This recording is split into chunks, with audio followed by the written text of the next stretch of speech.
Hey, this is Yarrow. Welcome to the Yarrow podcast. So, yesterday I was telling you about my new little hobby side project called Corp, CORRP.com, Company Histories Podcast. And I've been doing everything with that with AI. So, the research, the script writing, the voice creation, and the cloning of my voice in order to create the entire show. However, it is very much curated and edited by me in the sense that I have created the prompting, quite a few prompts actually to get what I want. I review the content. Almost always I have to do a second run or a third run to fill in gaps, change things that I feel like is lacking in the recordings in order to get what I think is a valuable insight into the history of a company. So I was talking about Sephora, the first experimental episode I made when I was just playing with the tools initially last year. And because of that, Sephora is the episode I've listened to probably the most because I listened to it in the sort of 1.0 version. And then when I had my sort of fully developed master prompts already, I made a brand new version of it and did heavy editing. And the Sephora story, I chose that. I can't remember why. I just was walking around and saw Sephora, and I said, I don't know anything about this company.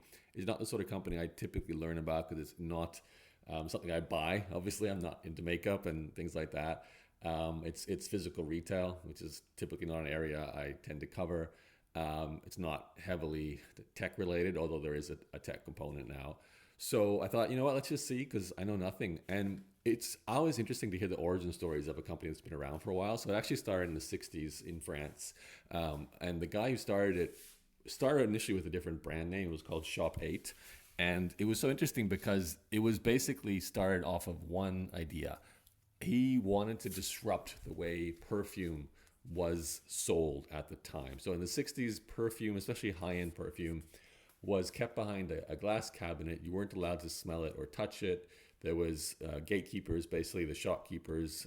The women there would, basically let you have an experience with their input heavily involved. They were very much controlling what you could and couldn't do, and I'm sure there was some feeling of discomfort too, whether you were allowed to experience these products because they were meant to be for a certain class of people in society. And he decided to completely disrupt that and take away the gatekeeping, put everything on display. You can walk up, touch it, smell it. And it was an absolute hit. People loved it.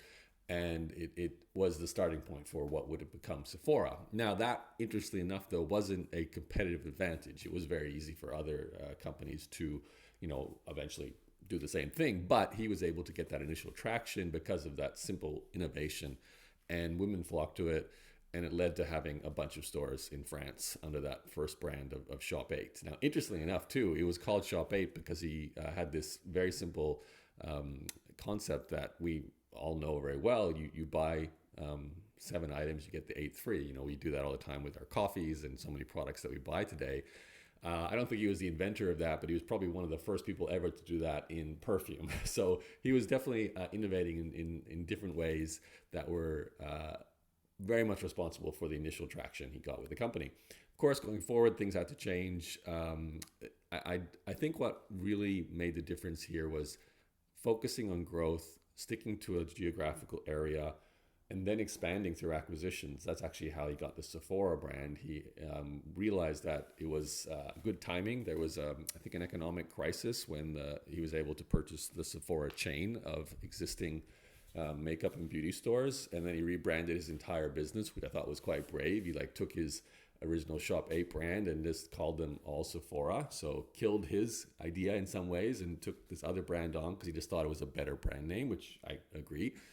And that gave him a lot of instant placement. And it was during a time where he could acquire these stores at a better price because they were not doing very well and the economy was not doing very well. Converted them all to Sephora, changed the model, and then it continued just to grow and grow and grow, eventually being acquired by LVMH, which actually was the last really interesting insight I got from this, besides everything else that LVMH did afterwards. He sold and just completely exited, and there wasn't really a bidding war. He just wanted all cash. He wanted completely out because he wanted to go do art. He was a sculptor. So basically, he said, I'm done, and got like 260 million, I think it was euros at the time, or French francs, something like that. It was a lot of money. and completely left, disappeared, no longer part of the story. And Sephora continues with LVMH for another 20 years and still going today. So I found that the simple takeaways from this, a simple innovation to the way things are done now, I think is the most important takeaway. Look at the way things are done now. If there's something frustrating or like some kind of resistance or like just a simple idea you have about making something better can often be like the starting point. It may not be enough to sustain growth and disruption, because disruption is easy to replicate often if it's not technology based like this case. But then it gives you that traction, gives you that cash flow to then start continuing to grow the business and potentially reaching new markets. Also, the acquisition style of growth, I think it's really interesting because there's so many of these companies in the episodes I've been doing for Corp that grow because of acquisitions. It's not something I really consider doing myself. Certainly recently, I know I thought back in the early days of my agency that I might acquire other agencies as a way to grow. I mean, my first agency back in the 2020s, and also potentially buying a newsletter as a way to grow my audience for my education business. So there's been times where I thought about it, but it's amazing how often these success stories, especially the big ones, often there's like a stable cash flow coming from the core business that's been built up. And then I think possibly because of market dynamics and it's just getting hard to grow, could be physical locations needed, like in the case of Sephora. Sometimes it's like a market size that's just, you're hitting a cap. That's something I just recently learned about the company Rakuten, a Japanese tech company. They basically, started to run out of Japanese people. So they want to expand overseas. And then sometimes it's just like acquiring customers. And actually, if I think about the Nestle story, another one I've done, their whole strategy was just acquiring more food-based companies and then connecting the distribution network so they could get all of the companies' food that they were buying and put it into stores around the world. So acquisition seems to be like a big point of growth and breaking through problems for a lot of the large companies that I'm reviewing for Corp. And not always, though. Sometimes it's just like it goes really bad, and the acquisitions have to be basically stopped, sold off, and go back to like the core thing they do well. Comes to mind is Crocs. It's funny, interesting. As I tell you all of this, it's interesting to hear my brain just remember the parts of these stories. Actually, I feel like I'm David Senra from the Founders Podcast here because he's read so many books about entrepreneurs, and now I'm starting to create all these biographies of companies. Like these facts start to pop in my head, so I can see how he does his show. And yeah, Crocs basically they had a couple of times where they expanded and then it went bad both times. And it basically, they were putting in their cash into these acquisitions that are going negative. So they have to almost like get through that rather than, grow because of that. And then once they get through it, often it's like we have to divest ourselves of this acquisition and just go back to the main thing we're selling. In the case of Crocs shoes, it was just the shoes that the main shoe that everyone loves.